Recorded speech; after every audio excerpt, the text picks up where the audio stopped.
खगोल है हमारा सौर मंडल। क्या है? हमारा सौर मंडल जो पार्ट है इसके बारे में हम अपने सौर मंडल के बारे में आज जो है पढ़ेंगे। इसमें क्या है? सबसे पहला है खगोलीय पिंड। क्या है? खगोलीय पिंड, इसको कैलेस्ट्रियल बॉडीज बोलते हैं। यहाँ आकाश में चमकने वाले सूर्य, चंद्रमा, तारे और अन्य सभी आकृतियां खगोलीय पिंड कहलाती हैं। आकाश में आप लोग डेली देखते होंगे, आकाश में जो चमकते हैं, क्या आकाश में सूर्य भी है, चंद्रमा भी है, दिन में सूर्य दिखाई पड़ता है, चंद्रमा है, तारे हैं और अन्य जो भी चीजें उसमें दिखाई पड़ती है आकाश में चमकने वाली सभी आकृतियां क्या हैं? खगोलीय पिंड कहलाती हैं। उदाहरण जैसे सूर्य, चंद्रमा, तारे और ग्रह आदि जो है ये सब क्या है? खगोलीय पिंड है। क्या है? खगोलीय पिंड कहलाते हैं। फिर तारा है। तारा ये बहुत ही बड़े गर्म और गैसों से बने खगोलीय पिंड होते हैं।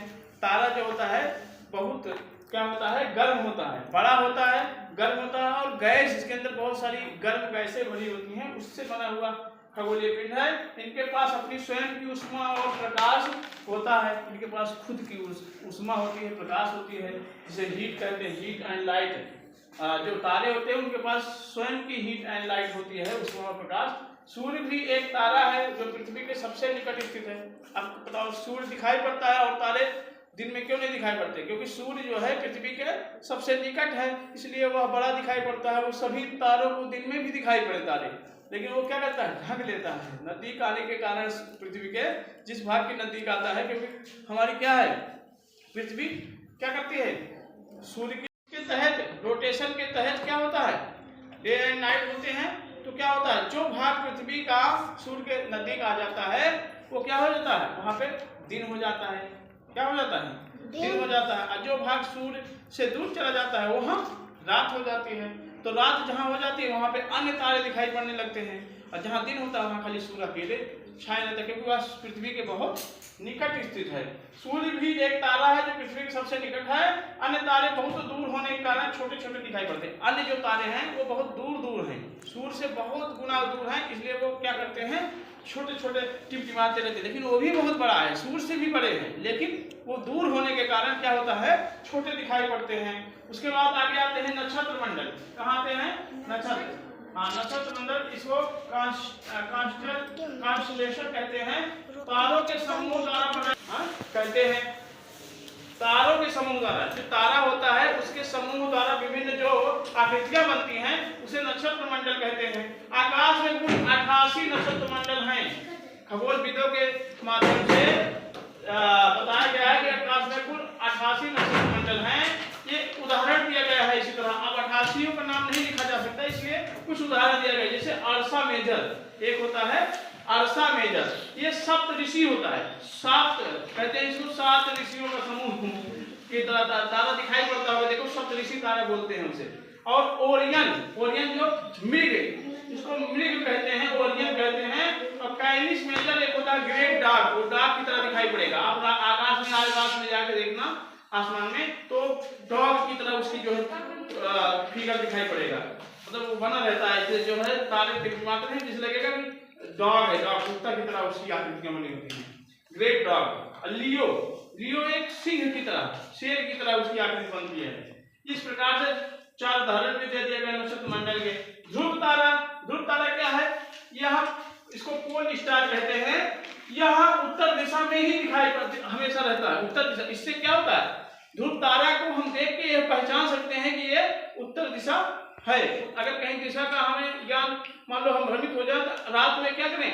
दिन में सूर्य को देख के कि पूरब में सूर्य होता है, और रात में ध्रुव तारा को देख के हम बता सकते हैं कि ये उत्तर दिशा है। जब एक दिशा जान जाएंगे तो और बाकी सब दिशा अपने आप जान जाएंगे। उसके बाद फिर क्या है?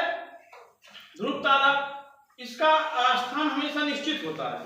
और सूर्य, फिर उसके बाद 5वें नंबर में सूर्य आता है। सन, यह सौर मंडल के केंद्र में स्थित होता है। सन यह अत्यधिक गर्म गैसों, मुख्य रूप से इसमें हाइड्रोजन और हीलियम से बना हुआ है। हाइड्रोजन और हीलियम से बना हुआ है। जो गर्म गैस है इसका खिंचाव पूरे सौर मंडल को एक साथ बांध कर रखता है। जो सूर्य है पूरे सौर मंडल को खींचता है, इसके अंदर गुरुत्वाकर्षण बल होता है, एक बांध के रखता है। और इसका जो अगला पॉइंट है, यह सौर मंडल के लिए प्रकाश और ऊष्मा का एकमात्र मुख्य स्रोत है। जो सौर मंडल है उसमें जो प्रकाश और उष्मा है उसमें सबसे ज्यादा इसी के अंदर है। यह मुख्य स्रोत है जिसके जो सबको प्रकाश और हीट और जो है उष्मा देता है। ठीक है, तो इस प्रकार से फिर आगे जो है सौर मंडल क्या है। सौर मंडल और सूर्य का प्रकाश। सूर्य से पृथ्वी तक प्रकाश पहुंचने में लगभग 8 मिनट का समय लगता है। कितने मिनट का समय लगता है? 8 मिनट का समय लगता है। सूर्य से पृथ्वी तक जो प्रकाश होता है, सूर्य का प्रकाश जो होता है ना, वो पृथ्वी तक पहुंचने में 8 मिनट का समय लगता है। सोचो कितनी तेज गति से वो आता है। 8 मिनट में वह जो है इतनी दूर से यहाँ पहुंच जाता है पृथ्वी पर। ग्रहों की निश्चित ग्रहों की निश्चित कक्षा होता है ऑर्बिट, वो अपने उसी ऑर्बिट पे से घूमता है। सौर मंडल के सभी ग्रह अपने निश्चित दीर्घ वृत्ताकार पथ पर घूमते हैं। इसे मान लीजिए ये सूर्य है तो जो वो उसके ग्रह हैं वो मतलब ऐसे घूमते रहते हैं। ग्रह जो है किसका चक्कर लगाते हैं? हाँ, तो ग्रहों की निश्चित कक्षा होती है, मतलब वो जो तारा होता है वो उसके जो है ग्रह क्या करते हैं? चक्कर लगाते हैं। तो सौर मंडल के सभी ग्रह अपने निश्चित दीर्घ वृत्ताकार पथ पर सूर्य के चक्कर लगाते हैं। और फिर पृथ्वी जो है, पृथ्वी क्या है? अर्थ सूर्य से दूरी में तीसरा और आकार में 5वां सबसे बड़ा ग्रह है। जो पृथ्वी है वो सूर्य से तीसरे नंबर पे है और आकार में 5वें नंबर पे सबसे बड़ा ग्रह है। अगला है, यहाँ ध्रुवों के पास थोड़ी चपटी है। जो पृथ्वी है वो चपटी है, इसलिए इसके अनोखे आकार को भूआव कहते हैं। क्या कहते हैं? भूआव। जो चपटी है ना इसके ध्रुवों के पास, पृथ्वी थोड़ा चपटी है, इसीलिए इसके इस अनोखे आकार को इसको ध्रुवाव कहते हैं। भूआव कहते हैं। क्या कहते हैं? ध्रुवाव। यहाँ ना अधिक गर्मी है और ना अधिक ठंडी है। ऑक्सीजन मिलती है, पानी मिलता है, इसलिए इसे क्या कहते हैं? जीवन, इसी पे जीवन संभव हुआ, इसलिए जीवन वाला ग्रह कहते हैं। खाली वनली एक ऐसा ग्रह है पृथ्वी अर्थ जो कि जिसपे लाइफ पॉसिबल है, लाइफ रहता है। बाकी और सभी प्लैनेट पे लाइफ नहीं रहता है। इसे नीला ग्रह भी कहते हैं। नीला ग्रह क्या कहते हैं? क्योंकि इसके 2/3 भाग पर, 2/3 भाग पर क्या है? पानी है। पानी ज्यादा है और 1/3 पर ही क्या है? स्थल है। इसलिए ऊपर जब आसमान से अंतरिक्ष से देखा जाता है इसको तो ये नीला नीला दिखाई पड़ता है, इसलिए इसे नीला ग्रह भी कहते हैं। आगे है उपग्रह। क्या है? उपग्रह। उपग्रह हुए खगोलीय पिंड जो ग्रहों के चारों ओर उसी प्रकार चक्कर लगाते हैं जैसे ग्रह सूर्य के चारों ओर लगाते हैं। उपग्रह में प्राकृतिक उपग्रह होता है। सबसे पहले क्या है? प्राकृतिक उपग्रह। प्राकृतिक उपग्रह में क्या होगा? खगोलीय पिंड जो ग्रहों के चारों ओर उसी प्रकार चक्कर लगाते हैं जैसे ग्रह सूर्य के चारों ओर चक्कर लगाता है। जैसे उदाहरण चंद्रमा। मानव निर्मित उपग्रह, कृत्रिम उपग्रह ये वैज्ञानिकों द्वारा बनाए गए मानव निर्मित पिंड हैं। इनका उपयोग ब्रह्मांड की जानकारी जुटाने और संचार माध्यमों कम्युनिकेशन के लिए किया जाता होता है। इन्हें रॉकेट के दौरान इसमें भेजकर पृथ्वी की कक्षा में स्थापित किया जाता है। चंद्रमा, ध्यान देखो, चंद्रमा जो है क्या है? मून। पृथ्वी के व्यास का 1/4 है चंद्रमा।